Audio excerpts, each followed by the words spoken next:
What's up, everybody? Jason from Jason's Exotic Reptiles. I'm back with Dana from Reaper Reptiles. We're talking expos because it's expo season. What sparked this video is Dana's a newer breeder on the block, and he's had tremendous success at his recent Reptile Expos. There's a lot of people out there who have said, I can't sell anything, or the expos are dead, but at the same time, I have success, and Dana's had success.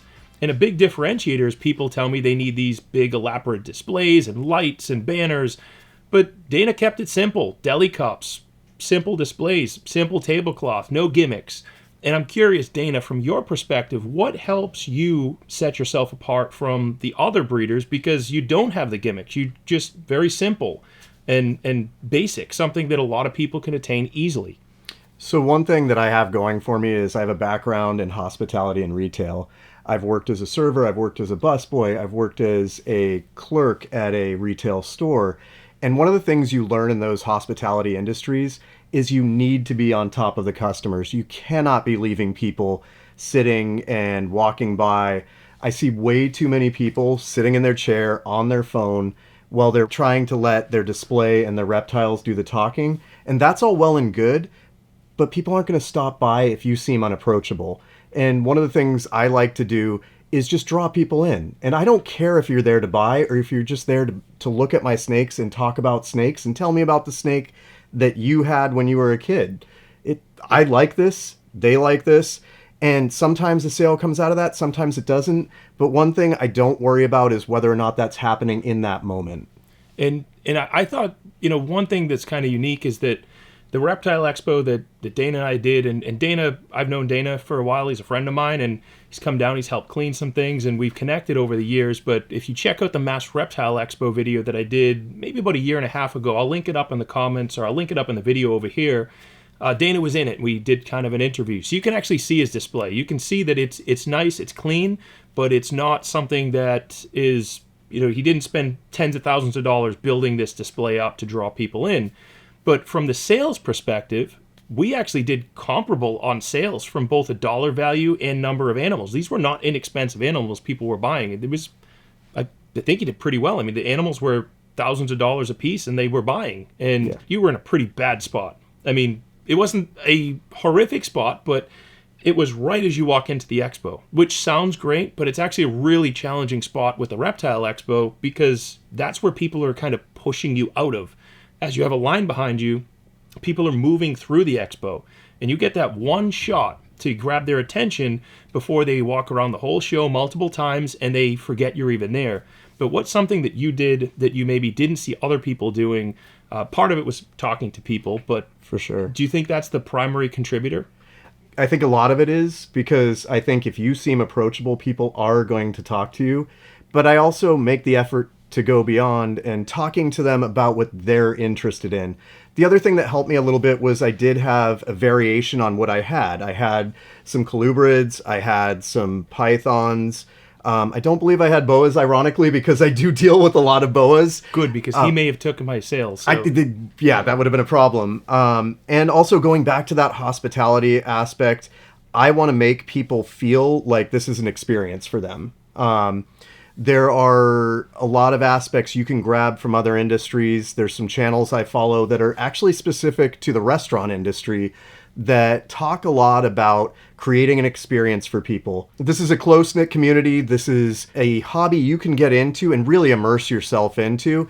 And if you give that experience to people and show them that that exists, that is a lot different than going, here's a snake, and just pushing it across the table. Or, do you like my snakes? Or worse yet, which I see all the time, is someone sitting in a chair, looking up and going, do you need anything?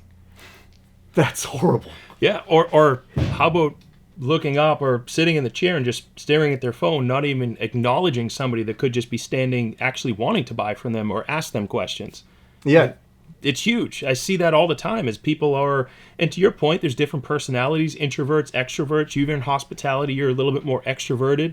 I'm actually an introvert by nature. I don't like really talking to people, but when I am in that space, in that mode, that mindset, I do enjoy it. But that was something that was forced learning.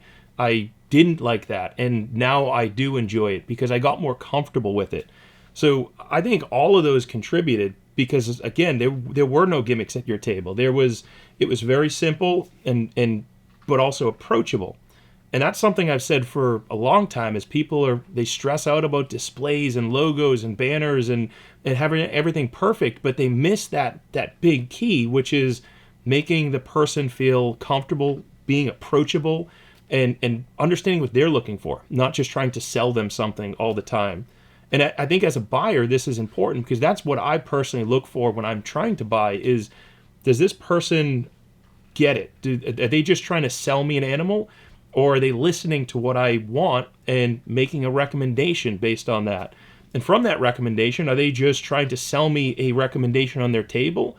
Or are they willing to say, that person over there might have what you're looking for? To me, that's important, is honesty, integrity, good customer service, listening to them, making sure that you have what they want and not trying to oversell or upsell something because you have it and it doesn't necessarily fit their needs. I'm curious your take on, you've done a couple shows. Is there something that when you did the first show that you would tweak, or are you just kind of doing a rinse and repeat at this point?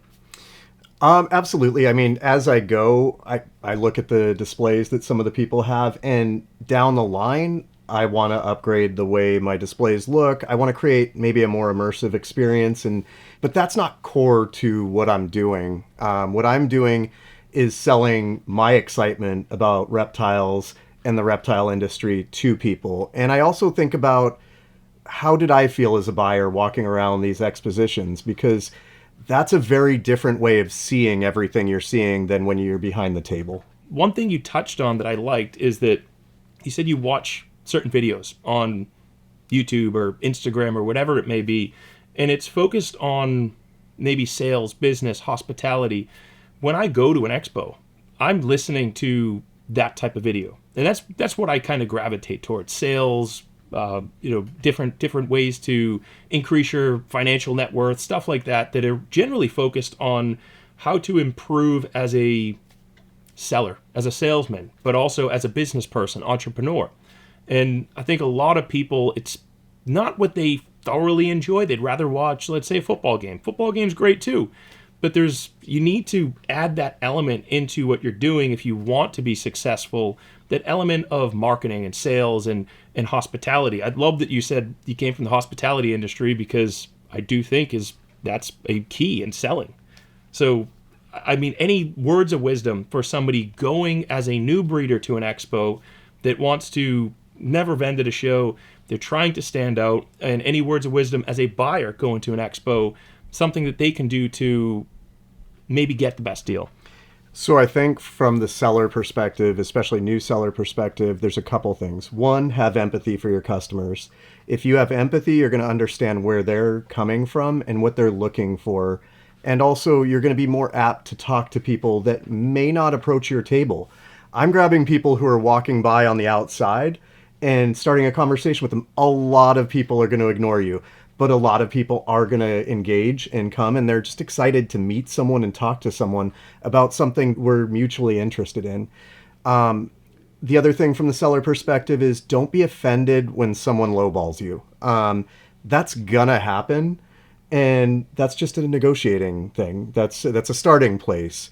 I think a lot of people, we all invest a lot of time and money and effort into this, and we love our animals. And so when someone comes to our table with a lowball offer, that actually feels like they're insulting us. And that's not what they're doing. A lot of people see it as something where this is how I'm going to bargain to get the snake or the reptile or the lizard that I want. From the buyer perspective, really invest time in finding out who you're buying from and who these people are that are breeding these animals, because there is a wide range of people out there, and how they care for their animals, how they care for their customers after the sale, because that matters. And you want someone who's going to answer your questions and going to also support you in your journey with your reptile. I'm going to leave it at that, because I think Dana just segmented that perfectly. So if you like Dana, check him out. Reaper Reptiles on Instagram. He will be on Facebook soon, if not by the time you see this. And until next video, let's keep it moving.